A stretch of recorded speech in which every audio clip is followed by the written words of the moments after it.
Karon ika 32 na nga Domingo sa katuigan. Unsa man ang atong pagbasa sa nakalabay nga Domingo? Ang atong pagbasa sa nakalabay nga Domingo nangungutana ano sa natawag kang Jesus. Ginoo, unsa ang pinakadako sa tanang mga sugo? O sa itubang ni Jesus, nag-ingon si Jesus, higugma ang Dios, labaw sa tanan, sa tibuok nimong kasing-kasing, sa tibuok nimong huna-huna, sa tibuok nimong kusog, sa tibuok nimong kalag. Puro tibuok. Unya nag-ingon si Jesus, pero naay ikaduha, nga dili mo pwede imulang. Higugma ang imong isig katawo sama sa imong pagigugma sa imong kaugalingon. Karon, ang atong pagbasa, nagbantay si Jesus ngadto sa may pultahan. Dito sa may pultahan, naa dito huluganan sa kalag. Apil na sa mga balaod sa mga Hudiyo, musulod ka ngani sa templo, dapat na at dalang halad. Apil sa ilang gihalad, muhalad sila kwarta. Ang ilang mga kwarta sa una kay wala pa man papel, puro pa man ang sensiyo. Ang ilang huluganan sa halad, murag imbudo.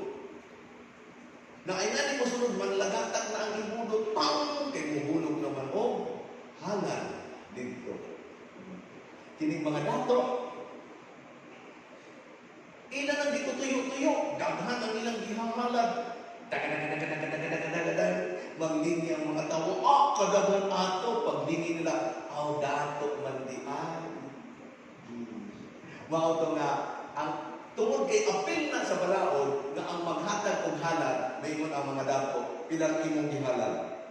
O sa lang sensiyo, ako ang akong gihalad na pulo. Tungod kay mas daghan ang akong halad, o tingnon, mas nagsunod ako sa pabubot ko sa Dios, mas hinigog mo ako sa Dios, ikumpara kanimo, mao ka na ang ilang mindset. Mas hinigog mo sa Dios, kung mas daghan ang imong gihalad, kay daghan man, nagsusunod ka man sa pabubot ko sa Dios. Pero pag abot kadto sa usa ka pobre, naghulog siya duha ka sensiyo. Dili gud niya gipatunog ang imbudo, iyang gipangita ang dungag, iyan ang gihulog kay mapuwaw siya. Kaya kung uban perting kusog sa mga tunog, ihulog nga niya iyang duha ka sentabo, gamay ra mo ang tunog. Nakuwaw siya, iyang gihulog, inay-inay, pero nag-ingon si Jesus, uy, tanawa ninyo, tanawa. Kadtong gihulog sa pobre, mas importante, mas valuable sa mata sa Diyos, ikumpara sa gihatag sa dato. What is the difference? Unsa ang problema? Paghatag. Gikan sa nakalabay na Domingo, gugma, karon paghatag. Giving.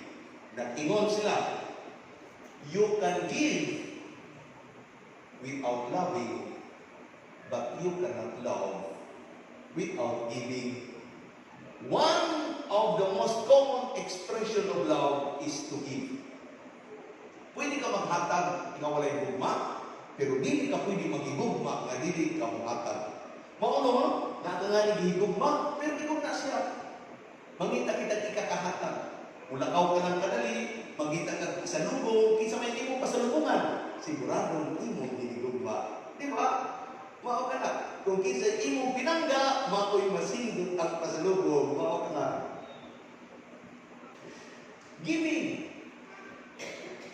Kamulo mo ang ating sunan, the measure of giving is not on the value or the quantity of what you give. Pero ang tinuod na value sa paghatag, ang kasing-kasing sa tao na naghahatag. Importante ka na. Ngano kay dili na-appreciate ni Jesus ang gihatag sa dato. Tungod kay ang gihatag sa dato, sobra-sobra, dili na niya kinahanglan. Ikaw, ganahan ka ba nga ang ihatag kanimo sa imong hinigugma kanang sobra-sobra lang? Dili, no? Murag dili.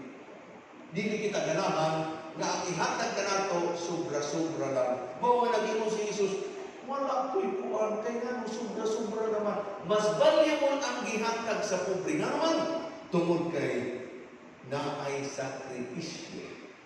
Iyang giuna-una, iyang gi-feel sa iyang kasing-kasing, ako ba kining ihuhulog na akong nahibibilin na sinsiyo o dili? Pero iyang ginisisyonan, ako na lang ihahatag with the consent of the mind and the consent of the heart. Ang giingon pa naman kanato sa nakalabay na Domingo, sa tibuok nimong kasing-kasing, sa tibuok nimong huna-huna, sa tibuok nimong tanan. Pag-abot niya sa paghatag, parehas lang ang value sa dato o sa pobre. Tungod kay ang suklanan, dili ang kadako, kung dili ang kasing-kasing. Kasing-kasing nga ni ang suklon, parehas lang ang atong suklanan. Tanawa lang, ako di pa malandungan, tinuod. In reality, din sa babaw sa kalibutan, maghatag nga ni ang dato, maghatag nga ni ang pobre, permanente advantage ang pobre. Magpatulog nga ni ang dato, magpatulog nga ni ang pobre, advantage ka ni ang pobre. Nga naman, tanawa ninyo, ako kining observations, ang kutungo sa inyong observation, mao kining akong observation. Ang pobre, na ay nga mo abot na bisita sa ilaha, ingani ang ilang pag-istimar sa bisita. Ang tagbatay, iyang palingkuron ang iyang bisita. Kunya, mangita siya dito, iyang paghalongkaton ang iyang mga kabinet, ang iyang mga pinagtaguan na kutsara at tinidor, ang iyang pinaguan na baso, plato, mao iyang igawas. Kadtong the best, mao ihatag ngadto sa iyang bisita. Unya, maski adlaw-adlaw ang ilang sunan, bulan, ginamos, pag naa sila'y bisita, mungadto sa silingan, mangutang, makapalit man lamang sardinas, aron makakaon man lamang og lami-lami ang iyang bisita. Maski pa dili sila makakaon ni ana, basta ang ilang bisita, ilang makakaon, mapakaon og maayo. Mao ka ng pobre. Dato nga ni, ingani, na ako'y experience, giimbitaran ko nga ito sa usang balay sa dato. Pagsulod na ko na ito sa ilang balay, di palingkod ko sa ilang lingkuran na sinaw kaayo. Tingnan ko, wow! Mao siguro kini ang gipalingkuran ka na ako kay bisita man ko. Pare pag yun. Istimaron man ko ang bisita. Gipalingkod ko sa ilang lamisa. Pagtanaw na ako sa kutsara at tinidor. Nagsisinaw-sinaw. Pagtanaw na ako. Hala! Mamahalo man siguro kini nga kutsara. Siguro the best kini nga kutsara. Kaya ang ilang bisita pare. Paggunitin na ako sa kutsara. Pero timbong apat. Siguro mga half kilo ang kutsara ka lang. Half kilo po ang tinidor. Usa na ka kilo akong gigunitan. Tingin ko layo kami sa among kutsara sa balay na tagtulogis. Pero siguro, kay bisita man, mao siguro ang gihatag ang the best. Unya pagkaon na ako dito, niabot ang tagbalay. Pag-abot sa tagbalay, nalisang ang mga katabang. Inadayon timangan ngadto ang tagbalay. Sus kay pagawa sa plato o tinidor o kutsara. Hala, kay Goldman! Nakaingon ko, uy, ang kaingon ko nga ang ilang gihatag ka nako, maunay the best. Pero ang the best di ay gibilin sa tagbalay. Nakuha ninyo ang kaibahan, kapag pobre ngani, ang the best ang ilang ihatag sa bisita, pagdato ngani, ang the best tuwa sa tagiya. Nagpatulog sila. Maingon ngani, mungadto ka ngani sa balay sa pobre, kunya maingon, pwede makitulog. Maingon ang pobre, oo sige, pwede, dali lang kay akong Panginoon ang imong tulugan. Ang katri iyang gipanginano, gipalitan mo beddings, maski walay unan, manghuwam sa silingan, kay aron na ang kay katulgan nga maayo. O Unya, pagtulog na nimo dito, naghagok ka na, ang tagbalay na tulog sa bangko. Kaya ang iyang dihatag na tuluganan, ang iyang kaugalingon na tuluganan. Mungadto ka nga sa dato, imbitaran ka pa sa dato, pwede ka matulog sa balay, kay naaman ko'y extra na kwarto. Extra lang giyaya ihatag kanimo. Mao ka nang giingon ni Jesus, the value of giving. Ano man, tungod kay maghatag nga ni ang pobre, na amang gyud sakripisyo. Ingana ang importante ka nato that sacrifice because it is where love lies. Naagi ang hugma sa sakripisyo. Mao nga naging ko, kung muhatag ang dato o ang pobre, maingon si Jesus, mas madali makaabot sa kaharian ang pobre. Kung muhatag. Nakuha ninyo, dili ka makaabot sa kaharian tungod kay pobre ka. Kung muhatag.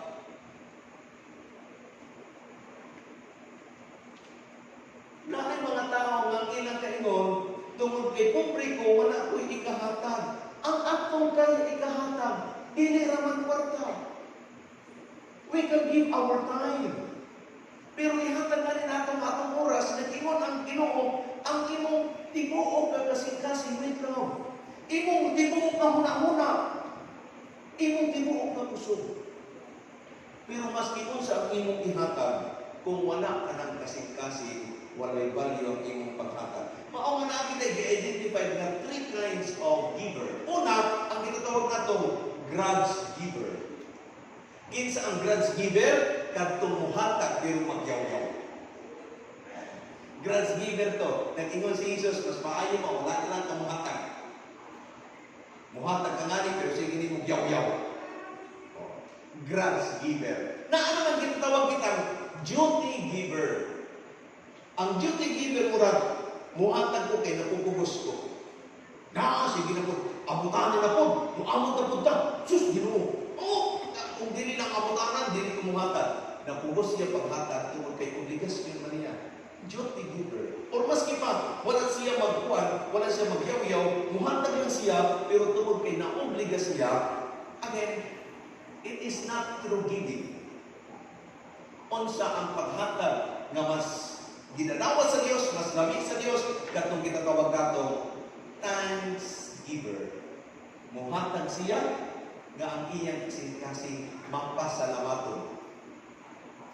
Na ay maayong example diha sa Bible, kining si Abraham. Tanawa ang word na ginamit ni Abraham. Si Abraham, naglilingkod-lingkod makausap adlaw diha sa iyang payag na ay tulo nga mga tao maniagi, mga estranghero.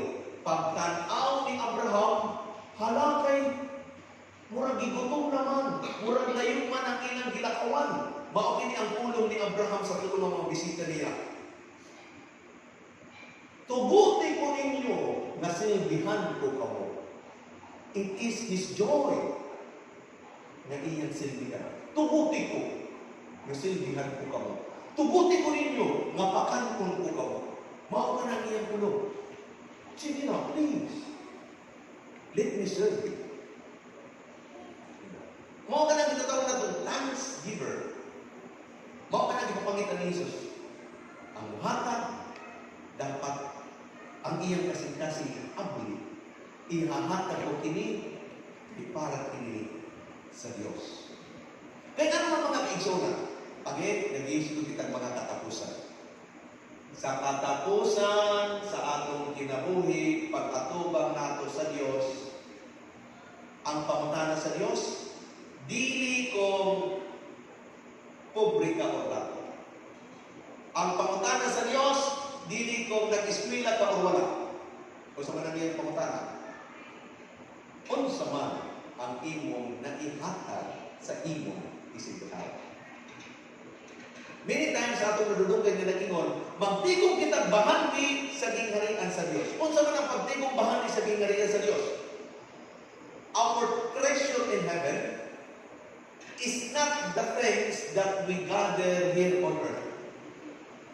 Dili. Ang tanan ng mga bahandi nga imong gititigom, bahandi mo kana dinhi sa kalibutan.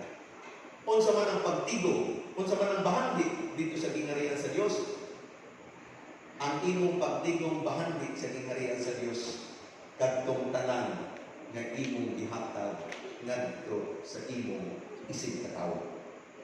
It is not what you gather, but it is what you give. That will be your treasure in heaven. Mao kana nga ang atong giisgutan karon mahitungod sa paghatag. Sa nakalabay na Domingo, it is about love. Karon, it is about giving. Because you cannot love without giving. Yes, you can give without loving. But you cannot love without giving. But true giving is that mapasalamatun nga kasing-kasing nga naghahatag. Maski sa naging kinahanglan, muhatag nga ni siya tungod kay kalipay niya nga tabangan ang nanginginahanglan.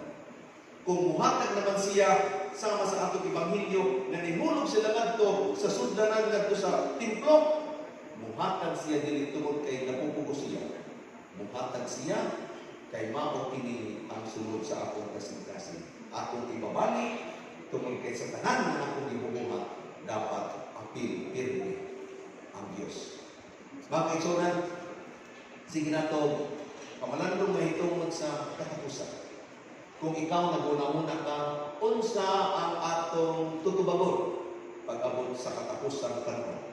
Mayroon si Jesus sa katapusan, ang pangutana lang niya kanato, unsa man ang iyong gibuhat sa imong isig katawo. Nauhaw ako, gipainom ba? Nagutom ako, gipakaon ba? Nagkasakit ako, imo ako, gianimahan. Again, ayaw pangita nga imo na-encounter si Jesus. Tungod kay mo imong si Jesus, unsa man ang imong gibuhat sa imong isig katawo, imo nang gibuhat kanato.